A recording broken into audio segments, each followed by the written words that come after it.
आप शब्द दिल छू लेने वाली कहानी। रवि रात को 9 बजे थके मांदे ऑफिस से घर लौटा। जैसे ही दरवाजा पार किया, उसकी पत्नी श्रुति ने बिना किसी कारण उस पर चिल्लाना शुरू कर दिया। ये रोज की बात हो गई थी। श्रुति रवि से खुश नहीं थी। उसे रवि का शांत स्वभाव और साधारण जीवन शैली अब अखरने लगी थी। रवि ने कोई जवाब नहीं दिया, बस एक गहरी सांस ली और निवेदन किया, श्रुति, मुझे कुछ खाने को दे दो। मैं बहुत थका हुआ हूँ और भूख भी लगी है। श्रुति ने आंखें तरेरते हुए जवाब दिया, खाना खुद ही बना लो, मुझे सोना है। तुम्हारे लिए मेरे पास वक्त नहीं है। रवि ने फिर भी शांति बनाए रखी। उसने कुछ नहीं कहा, बस चुपचाप एक कोने में बैठ गया। श्रुति ने रात भर रवि पर चिल्लाना और ताने देना जारी रखा। रवि ने सारी बात बर्दाश्त कर लिया, लेकिन कोई शिकायत नहीं की। सुबह हुई।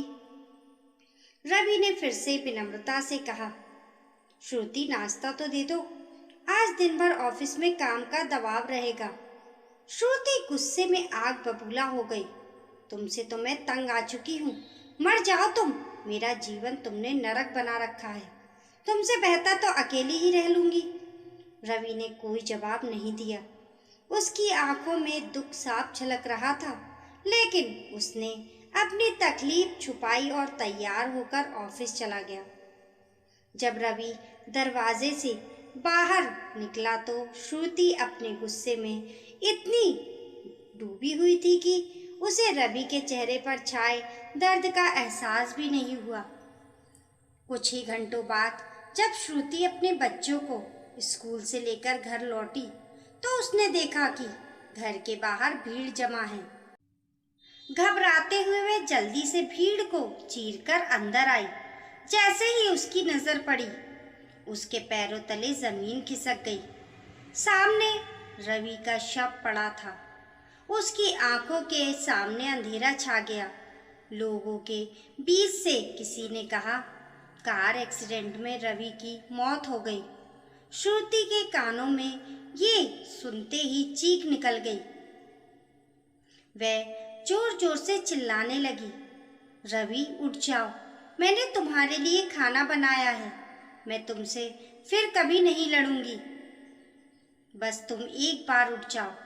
लेकिन रवि अब उसे सुनने के लिए जिंदा नहीं था। उस दिन श्रुति ने जो कहा था, मर जाओ, वो शब्द अब एक अभिशाप बनकर उसके दिल में गूंजने लगे। उसकी खुद की बद्दुआ ने रवि की जान ले ली थी। रवि के जाने के बाद श्रुति की दुनिया उजड़ गई। रिश्ते जो पहले उसे साधारण लगते थे, अब सब बदलने लगे। जो अपने कहलाते थे, वे अब उससे दूरी बनाने लगे। ससुराल वालों ने थोड़े दिनों में उसे उसकी संपत्ति देकर घर से बाहर कर दिया। अब श्रुति के लिए जीवन एक सूनापन बन गया था।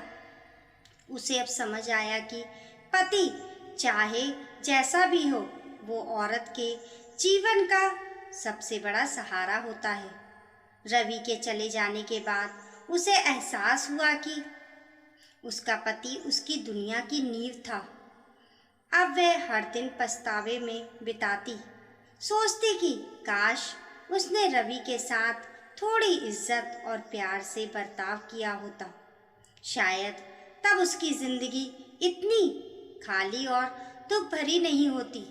दोस्तों, रिश्तों में बोले गए शब्द कभी कभी समय से पहले किसी की चुप्पी की वजह बन जाते हैं। प्यार, सम्मान और धैर्य ही रिश्तों की असली नींव होती है। जब तक हमारे अपने हमारे साथ हैं, हमें उनका आदर करना चाहिए, क्योंकि एक बार जब वे चले जाते हैं तो केवल पछतावा ही रह जाता है। इस कहानी को लेकर आप लोगों की क्या राय है, हमें कमेंट करके ज़रूर बताइए। कहानी पसंद आने पर लाइक और शेयर करें। ऐसी ही अच्छी अच्छी कहानियों के लिए चैनल को सब्सक्राइब करना ना भूलें। मिलते हैं फिर एक नई कहानी के साथ। तब तक के लिए नमस्कार।